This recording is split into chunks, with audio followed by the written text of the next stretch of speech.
I hate my daughter because she looks exactly like my mom, who I caught sleeping with my husband. Story time. Trust me, I had the same expression as you guys.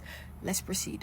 I'm a 22 years old lady. My mom is from Edo State, Nigeria, while my dad is from South Africa. But I was born and raised in Nigeria. My parents got divorced when I was 8 years old. My dad remarried and he moved to the US. Ever since then, he never reached out to me and my mom. He doesn't even care about my existence. His family never liked my mom, so that never helped. Ever since then, it's been my mom and I against the world. Life was not easy. I had to stop school for a whole year because my mom could not afford to pay WAEC.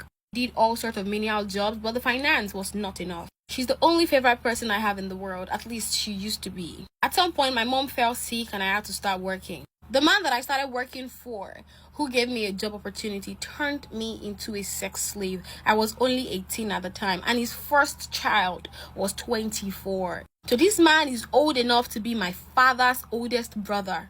He would sleep with me anytime and anywhere he wanted. I couldn't tell my mom because I needed the money to take care of her. She was sick. When my mom finally recovered, I told the man I wanted to quit the job, and he gave me an offer saying that if I continued being a side piece, he was going to see me through my education. I knew that more than anything, I needed the education, so I accepted, and I made the wrong decision of my life. I lied to my mom that this man found me working hard and he decided to sponsor my education. I never told her he was sleeping with me. I took my WAEC and JAM that same year, and this man fulfilled his promise. I started school. Started the business for my mom, and my mom thought it was a godsend, but I was using my body to pay the price. He honestly took a very good care of me. He changed my phone, he got me wigs, he took me shopping every single week. I mean, once a week, but that was not bad. For a girl that didn't have anything and just one man shows up and started throwing everything at my face. I mean, imagine I leave this man. Where would I start from? Who would start taking care of me? Who would buy me up the thing? Who would pay my school fees? So I had no choice. I didn't complain. In my 200 level, I met a new guy.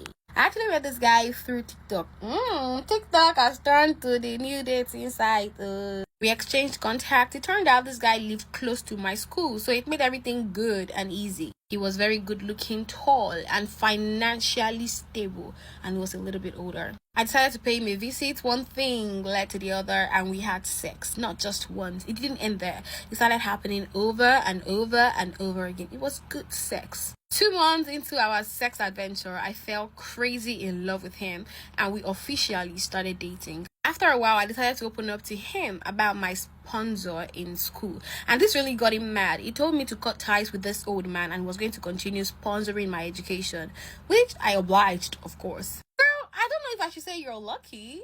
I mean, 2 men coming to sponsor your education, even though the first one is a pedophile, is an old fool, and his children will think they have a good father, not knowing that he's a father you are supposed to pray against. I mean, who gets a young, handsome bubble that's trying to sponsor your education? Knowing fully well you had a sugar daddy and he still wanted to, continue with you. And come along for part 2.